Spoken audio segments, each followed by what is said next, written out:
नमस्कार मित्रांनो, मी विजय राजपूत आवाज जनतेच्या या यूट्यूब चॅनलमधले आपले हर्ष स्वागत करतोय। आज आपण मराठवाड्याच्या बाउंड्रीवरती आलो आहे। इथं आज आपण बघतोय की इथून अवघ्या 500 मीटरच्या अंतरावर ही मराठवाड्याची बाउंड्री आहे आणि ही जी नदी दिसते ही मराठवाड्यात येते आणि हे जे पाणी जातंय हे खान्देश जळगाव इथं जातंय। आज शोकांतिका अशी की मराठवाड्यात सिल्लोडमध्ये जो पाऊस होतो आणि तो पूर्णतः वाहून हा खान्देश मराठवाड्यात ला पाऊस खान्देशमध्ये आल्यामुळे बहुसंख्य शेतकऱ्यांचे पीक हे वाहून जातात। त्यामुळे आपण इथं ह्या स्पॉटवर आलो आहे।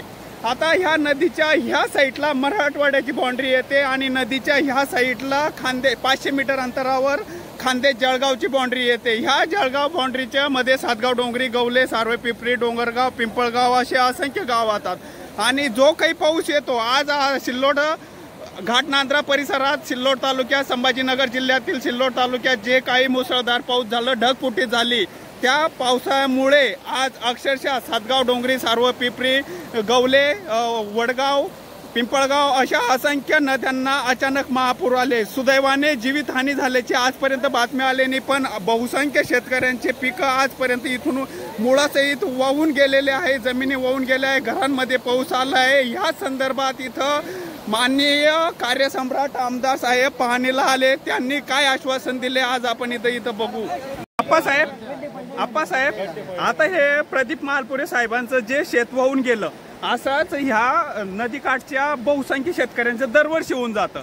बऱ्याच वेळेस असे पंचनामे होता, पण भविष्यात असे प्रॉब्लेम येणार नाही, शेतकऱ्यांची पीक वाहून जाणार नाही, शेती वाहून जाणार नाही, ह्या दीर्घ असे काय उपाययोजना होतील? मी त्याच्यासाठीच आपल्याला पहिलेही सांगितलं, आत्ताही सांगतो की आपण आपत्ती व्यवस्थापन मंत्री आदरणीय गिरीश महाजन साहेबांशी ह्या विषयावर चर्चा करून उद्या परवा बुधवारी माझी त्यांच्याकडे पाचोरा भडगाव मतदारसंघाच्या संदर्भात ऑलरेडी बैठक लागलेली आहे। त्याच्यामध्ये हा सगळा विषय घेऊन जलसंपदा किंवा जलसंधारणाच्या सगळ्या अधिकाऱ्यांशी चर्चा करून तात्काळ याचा सर्वे करून याला संरक्षण भिंत आणि खोलीकरण करून तो जो गावाजवळचा पूल आहे त्याचा आपलं ऑलरेडी हॅममधून काम चालू आहे। त्या कामात आता ज्या मोरीमुळे तो अडथळा आलेला आहे तो अडथळा देखील भविष्यात येणार नाही, त्या पुलालाच नवीन तयार करून येणाऱ्या काळात ह्या कुठल्याही घराला आणि शेताचं नुकसान होणार नाही याची 100% खबरदारी घेऊ।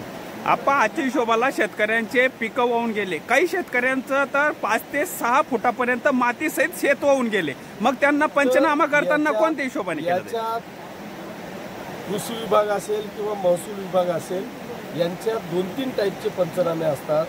जर पिकाचं नुकसान झालेलं असेल तर त्या पद्धतीचा पंचनामा होतो, जर ती जमीन वाहून गेली असेल तर ते खरड्याचा पंचनामा होतो। एकाही शेतकऱ्यावर अन्याय होणार नाही, त्याच्या झालेल्या नुकसानीला 100% कायद्याने पंचनामा करून नुकसान भरपाई दिली जाईल, तेही तातडीने दिली जाईल, एवढंच मी या निमित्तानं सांगतो।